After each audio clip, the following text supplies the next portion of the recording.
ini kami mau melakukan kuliah kerja lapangan ke Bukit Tinggi. See you. Dadah.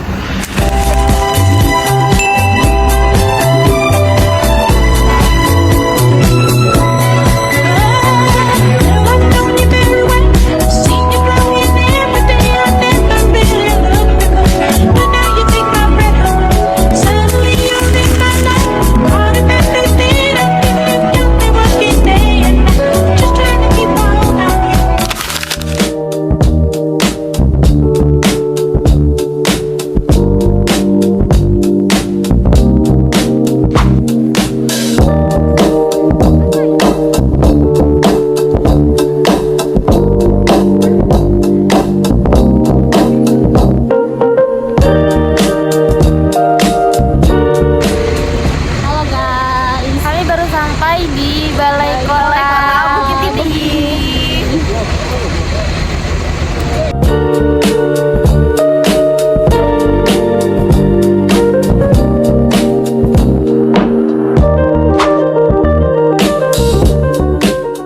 Halo teman-teman, perkenalkan nama aku Julia Novitasari dengan NIM 23042048. Jadi pada kesempatan kali ini, aku akan mengulas kembali apa saja materi yang aku peroleh dari kunjungan kuliah kerja lapangan kemarin di Balai Kota Bukit Tinggi. Adapun narasumber atau pematerinya adalah Bapak Dr. Randus Melvi Abra MSI yang merupakan staf ahli Wali Kota Bukit Tinggi. Selanjutnya, dalam penjelasan materi pada saat itu, narasumber juga menekankan bahwa secara umum pemerintah itu memiliki 3 fungsi utama, yaitu yang pertama sebagai regulator, di mana pemerintah menyusun aturan dan kebijakan yang mampu memberikan kepastian hukum. Di era digital, regulasi ini harus mampu mendukung tata kelola pemerintahan yang transparan, efisien, dan berbasis teknologi. Yang kedua, yaitu ada sebagai pelayan, di mana pemerintah bertanggung jawab menyediakan berbagai layanan kepada masyarakat. Narasumber juga menegaskan bahwa fungsi pelayanan ini terdiri dari 2 jenis, yaitu ada pelayanan sipil dan pelayanan publik. Pelayanan sipil merupakan layanan yang bersifat dasar dan tidak dapat diswastakan, misalnya seperti pembuatan KTP, KK, akta kelahiran, dan administrasi kependudukan lainnya. Sementara itu, pelayanan publik dapat diselenggarakan oleh pemerintah maupun swasta, misalnya terdapat sekolah negeri dan juga sekolah swasta. Narasumber yakni Bapak Dr. Randus Melvi Abra MSI juga menyinggung kalau transformasi digital itu diperlukan dalam hal ini, agar kedua jenis layanan tadi dapat diakses lebih cepat dan lebih mudah. Fungsi pemerintah yang ketiga yaitu ada sebagai pemberdaya. Pemerintah berperan mendorong masyarakat agar lebih mandiri.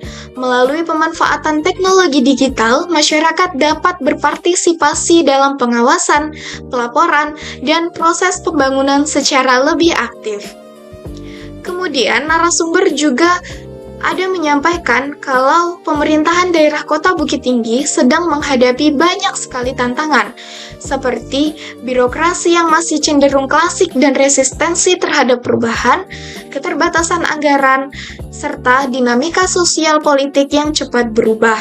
Nah, untuk menjawab tantangan-tantangan itu tadi, pemerintah Kota Bukit Tinggi mulai mengimplementasikan digital governance atau e-government, yang mana tujuannya untuk menjadikan pelayanan lebih cepat, transparan, dan efisien.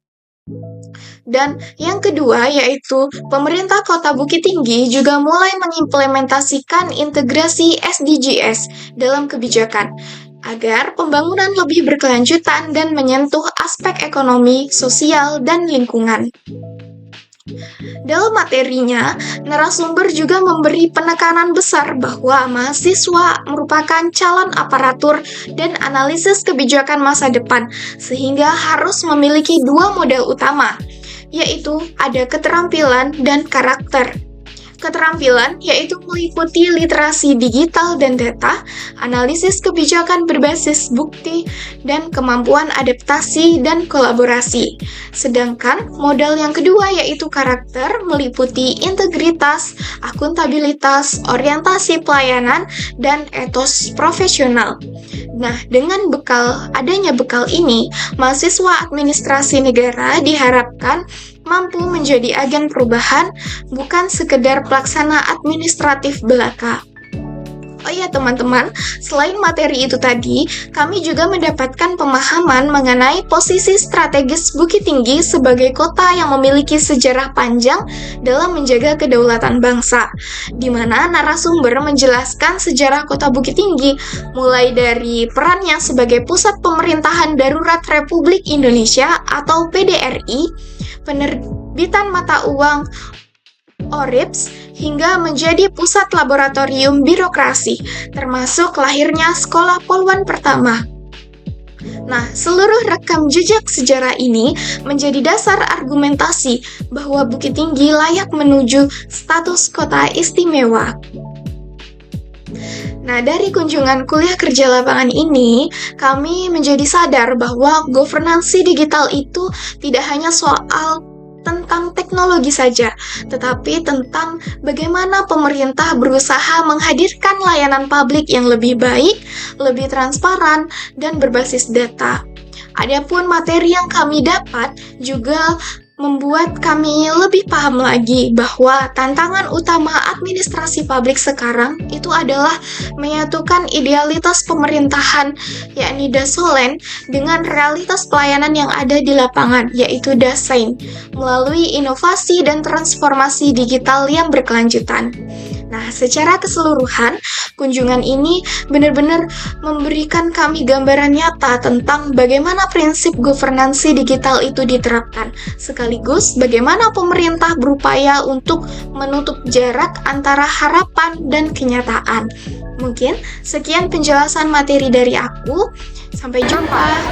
Halo guys, jadi kami udah selesai melakukan kunjungan ke Balai Kota Bukit Tinggi. Selanjutnya kita akan kemana? Kita lanjut ke RRI. Oke.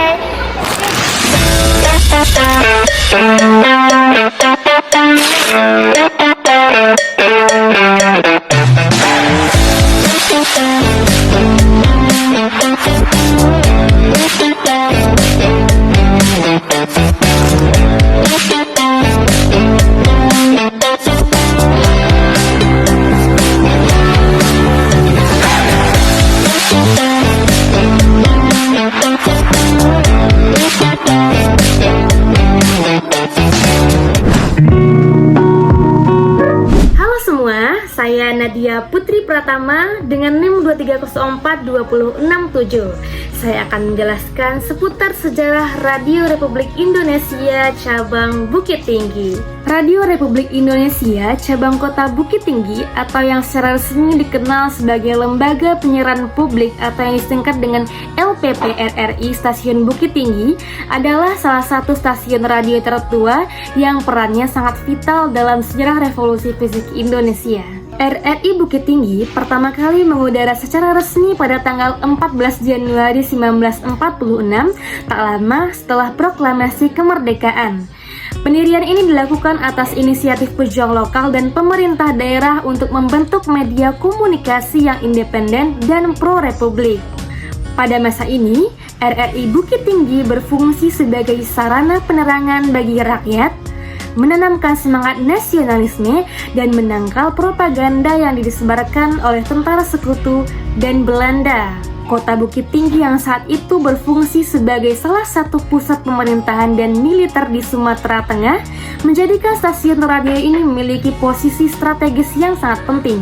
Setelah pengakuan kedaulatan Indonesia pada akhir 1949, Radio Republik Indonesia Bukit Tinggi diserahkan secara resmi kepada Kementerian Penerangan Republik Indonesia Serikat pada 1 Mei 1950. Sejak saat itu, RRI Bukit Tinggi terus berkembang menjadi lembaga penyiaran publik yang melayani masyarakat dengan menyajikan program inovasi, pendidikan, kebudayaan, dan hiburan yang khas Minangkabau. RRI Bukit Tinggi saat ini mengoperasikan berbagai kanal penyiaran, termasuk program 1 yang berisi tentang berita dan informasi, program 2 tentang kreativitas dan anak muda, dan program 3 yang bersifat nasional, yang terus setia mengumandangkan moto RRI, sekali di udara tetap di udara. Baiklah, itulah sedikit seputar tentang sejarah Radio Republik Indonesia Cabang Kota Bukit Tinggi. Selengkapnya akan dijelaskan oleh rekan saya pada video selanjutnya. See you! Assalamualaikum warahmatullahi wabarakatuh. Perkenalkan, nama aku Gita Priamanda dengan NIM 230421155. Baik, di sini saya akan menjelaskan materi tentang teknologi dan media baru di RRI Bukit Tinggi. Bagaimana perkembangan teknologi dan media baru mempengaruhi dunia penyiaran, termasuk transformasi yang sedang dilakukan oleh RRI, yaitu pertama adanya perubahan landscape media, di mana dalam perubahan landscape media itu ada media tradisional ke media digital, perubahan perilaku audiens, konsumsi konten on demand, di mana dalam satu dekade terakhir cara masyarakat mengakses informasi berubah drastis. Audiens kini lebih banyak menggunakan smartphone, layanan streaming, dan platform media sosial. Informasi tidak hanya bersifat linear, tetapi on demand kapan saja dan ada di mana saja.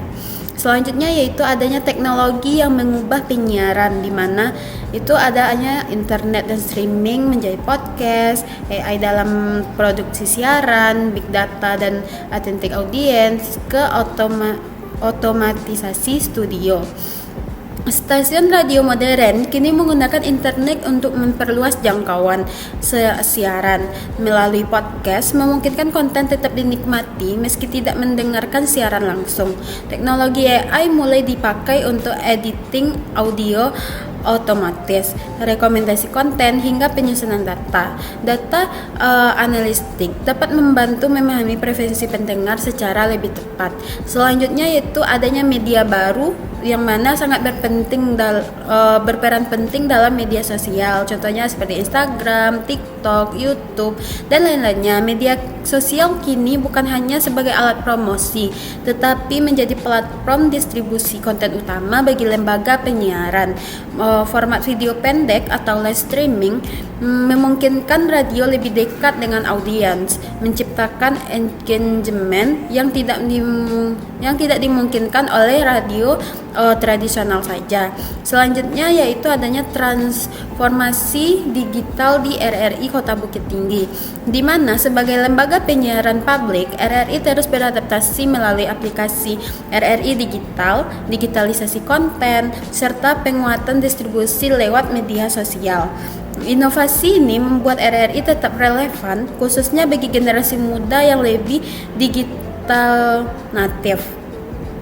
Lalu adanya tantangan dalam media di saat ini di RRI Kota Bukit Tinggi ini, yaitu seperti banyaknya penyebaran hoaks dan misinformasi, monetisasi dan persaingan platform, ada banyaknya kebocoran data, serta literasi digital yang belum merata. Walaupun banyak peluang, perkembangan teknologi terus membawa tantangan bagi RRI, khususnya di Kota Bukit Tinggi ini. Penyebaran hoaks yang semakin cepat sehingga media harus memastikan verifikasi berita yang sangat ketat. Selain itu, persaingan dengan platform digital mengharuskan radio harus terus berinovasi. Lalu, bagaimana peluang bagi kita, khususnya mahasiswa ini, dalam menciptakan inovasi di RRI, khususnya Kota Bukit Tinggi, yaitu dengan kompetensi digital, mahasiswa dapat terjun ke berbagai bidang: editing, audio, video, jurnalisme digital, manajemen media sosial, sehingga pengembangan konten kreatif. Kolaborasi antara pengguna perguruan tinggi dan lembaga penyiaran seperti RRI sangat penting untuk membangun ekosistem media berkualitas, sehingga karir di industri media digital itu menjadi memiliki konten yang lebih kreatif dan lebih maju lagi. Demikian penyampaian materi dari saya. Apabila ada kesalahan kata, mohon dimaafkan. So guys, kami udah selesai sosialisasi Kami sekarang mau office tour. Oke, ikuti keseruan kami. Dadah.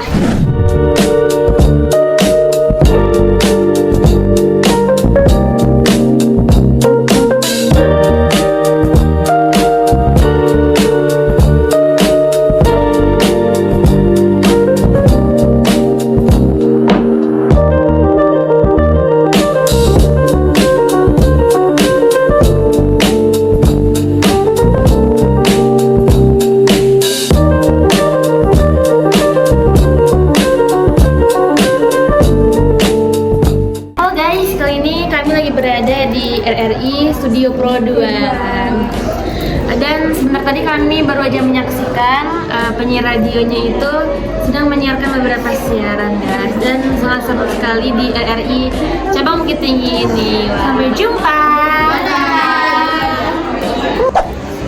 Halo, selamat pagi semua. Jadi kali ini kami akan melanjutkan kuliah kerja lapangan kami ke instansi berikutnya. Kemana? Dinas Lingkungan Hidup. Oke, tunggu aktivitas kami selanjutnya. Bye-bye.